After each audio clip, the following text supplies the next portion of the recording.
एक दिन कमला सड़क किनारे पैदल ही कहीं जा रही थी। तभी उसकी नजर एक गाड़ी पर गई। गाड़ी से उसकी बहुत पुरानी सहेली सुधा बाहर निकली। सुधा, सुधा, कौन हो तुम? क्या चाहिए? और मेरा नाम तुम्हें कैसे पता चला? तुम शायद मुझे भूल गई, पर मैं नहीं। मैं तुम्हारी सहेली कमला। हम एक साथ एक ही क्लास में पढ़ा करते थे। मैं तुम्हारे लिए रोज माँ के हाथ के बने आलू के पराठे लाया करती थी। याद आया? हाँ हाँ, याद आया। कमला, तुम कितनी बदल गई हो, मैंने तुम्हें पहचाना ही नहीं। अच्छा बताओ, तुमने अपनी ये क्या हालत बना रखी है? मांग में सिंदूर और गले में मंगलसूत्र देखकर तो लगता है जैसे तुम्हारी शादी हो गई है।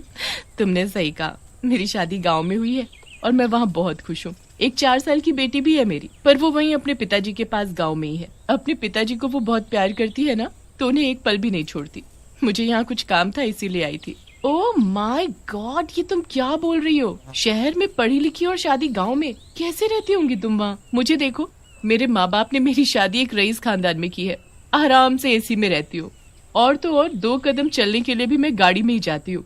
शहर की तो बात ही कुछ और है, वो बात गांव में कहा। तूने गांव में शादी करके अच्छा नहीं किया। गांव में आके रखा ही क्या है? घुटन भरी जिंदगी, बस 2 वक्त की रोटी, पति और बच्चे का प्यार मेरे लिए बहुत है। जो सुख शांति गांव में है वो शहर में तो बिल्कुल नहीं है। अब तू मुझसे बहस करेगी?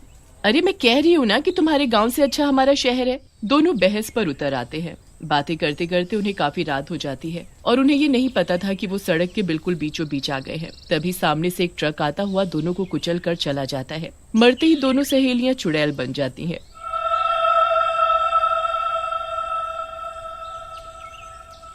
एक शहरी चुड़ैल, दूसरी गांव की। मैं मर गई कमला, मैं मर गई। वो देख, मैं वहां मरी पड़ी हूँ। मुझे किसी ने नहीं बचाया। काश कोई मुझे बचा लेता। अब मेरा क्या होगा? तुम तो अपने लिए रो रही हो और मैं अपनी बच्ची के लिए। अब क्या होगा मेरी बच्ची का?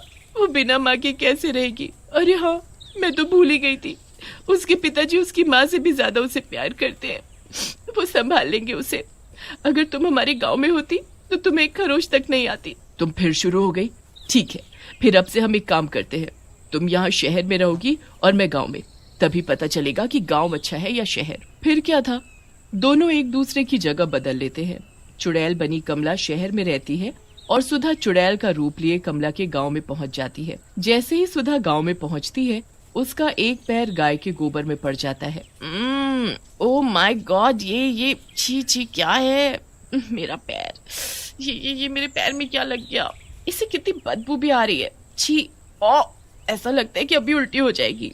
तभी सामने से एक औरत रूपा सिर पर पानी का मटका उठाए वहां से गुजर रही थी। वो चुड़ैल को गोबर में सना देख उस पर हंसने लगती है। ये गांव है गांव, यहाँ कदम कदम पर ऐसा ही मिलेगा।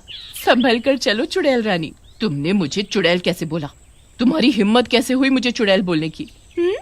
चुड़ैल को चुड़ैल नहीं बोलूंगी तो क्या बोलूं? तुम ही बता दो चुड़ैल रानी। हाँ।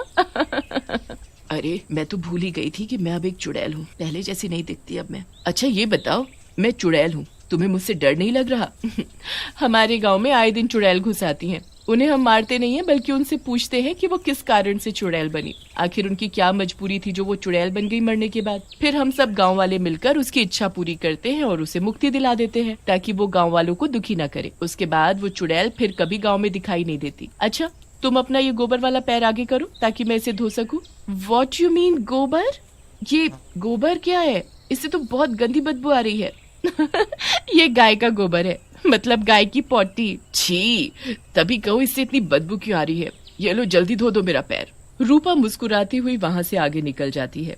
जिसे मैं जानती नहीं पहचानती नहीं, उससे मैं कब से बात कर रही थी और वो मुझसे जरा भी नहीं डरी। क्या सच में गाँव के लोग ऐसे होते हैं? नहीं, मैं कुछ ज्यादा ही सोच रही हूँ।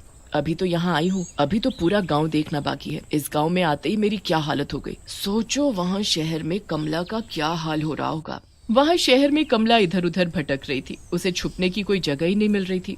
ये शहर इंसानों से भरा पड़ा है, पैर रखने तक की जगह नहीं है। कुछ समझ ही नहीं आ रहा कहाँ जाऊँ। तभी कमला को सामने पकौड़ों की दुकान दिखती है। वो सीधी वहाँ घुस जाती है। भैया, क्या मुझे थोड़े पकौड़े दोगे? बहुत भूख लगी है, इसके मैं तुम्हें पैसे भी दूंगी।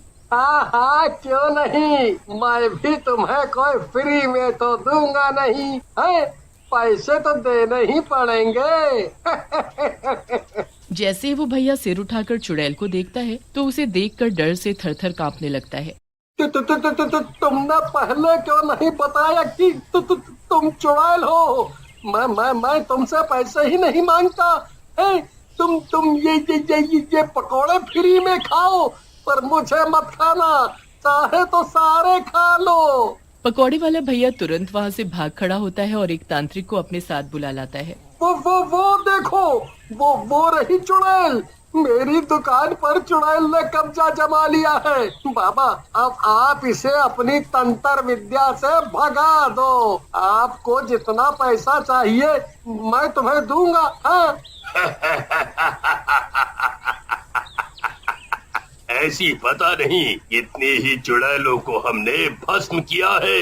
ये चुड़ैल हमारे सामने कुछ भी नहीं है, अभी देखो। तांत्रिक थैले से भस्म निकालता है और मंत्र पढ़ने लगता है। नहीं नहीं, ऐसा मत करो, मैंने तो किसी का कुछ नहीं बिगाड़ा।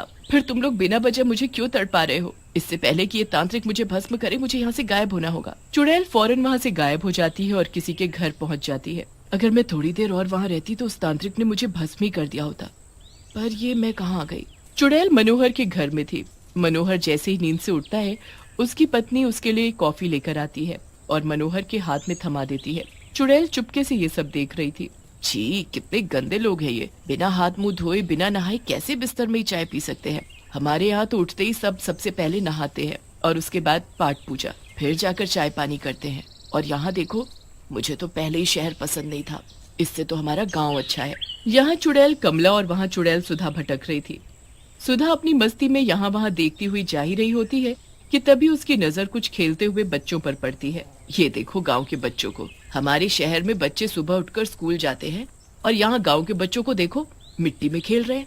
कोई पढ़ना वढ़ना नहीं है इन्हें, दिन भर बस उछल कूद। तुम बच्चे यहाँ क्यों खेल रहे हो? स्कूल क्यों नहीं जाते? ये तो चुड़ैल है। माँ, बचाओ। राजू डर मत, मैं हूँ ना, मैं तुझे कुछ नहीं होने दूंगी। तुम बच्चे स्कूल क्यों नहीं जाते बताओ, नहीं तो मैं तुम सबको कहाँ जाऊंगी। 2 दिन से हमारी मैडम गायब है, उनके बिना हम कैसे पढ़े, इसीलिए हम सब यहाँ खेल रहे हैं। गायब है? पूरे गांव में क्या एक ही मैडम है तुम्हारी? हमारे शहर में तो कितने सारे स्कूल हैं, उनमें पढ़ाने वाली कई टीचर भी होती हैं। और यहाँ देखो। अच्छा, तुम्हारी मैडम का नाम क्या है? बस फिर क्या था, मैडम का नाम सुनते ही चुड़ैल चौंक जाती है। वहाँ पूरे शहर में भटकने के बाद कमला अचानक सुधा के घर पहुँच जाती है और सामने दीवार पर उसकी तस्वीर देखकर चौंक जाती है। ये तो घर सुधा का मालूम पड़ता है। हाँ, ये सुधा का ही घर है। उसकी तस्वीर यहाँ है तो उसी का घर होगा ना ये। पर घर में कोई दिखाई क्यों नहीं दे रहा है? तभी उसे घर में कोई आदमी घुसता हुआ दिखाई देता है और साथ में कोई औरत भी होती है। अच्छा हुआ जो वो सुधा अपने आप ही मर गई और मुझे उससे छुटकारा मिल गया, नहीं तो हम दोनों एक दूसरे से कभी नहीं मिल सकते थे। बिल्कुल सही कहा पतिदेव, उसके मरने के बाद ही तुम मेरे हो पाए। अगर वो नहीं भी मरती ना तो मैं जरूर उसे मार देती। चुड़ैल चुपके से सब देख रही थी। वहाँ सुधा कमला का नाम सुनते ही बच्चों से उसके घर का पता पूछती है और वहाँ जाती है। वहाँ उसके पति सुभाष और बच्ची को देख हैरान रह जाती है। वो अपनी बेटी की पूरी देख रेख में लगा था। चुड़ैल ये सब देखकर वहाँ से चली जाती है और कमला को याद करती है। तभी कमला उसके पास वहाँ आ जाती है। मैं तुम्हें ही याद कर रही थी, अच्छा हुआ तुम आ गई। मैंने तुम्हारा पूरा गाँव देखा और देखकर ये ही पता चला कि यहाँ ऐशो आराम भले ही नहीं है, पर यहाँ के लोग बहुत अच्छे हैं। खुली हवा में सांस लेना कितना अच्छा लगता है। शहर भी इतना बुरा नहीं है जितना मैं सोच रही थी। वहाँ स्कूल है, हर सुविधा है, पर लोगों की सोच बहुत छोटी है, आलसी हैं, हमेशा ऐशो आराम में ही रहना पसंद करते हैं। और हाँ, एक बात तो मैं तुम्हें बताना ही भूल गई।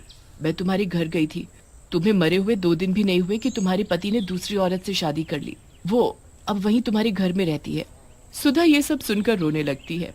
कमला उसे जैसे तैसे चुप करा देती है। मेरा पति बेईमान निकला, पर कमला तुम्हारा पति और बच्ची बहुत ही अच्छे हैं। तुम्हारा पति अपनी बेटी की बिल्कुल माँ के जैसे देखभाल करता है और गांव के लोग वो भी बहुत अच्छे हैं। गांव की खुली हवा में सांस लेकर बहुत सुकून मिल रहा है। दोनों चुड़ैलों को अपनी अपनी जगह बदलने के बाद पता चला कि दोनों ही जरूरत की जगह है, शहर भी और गांव भी।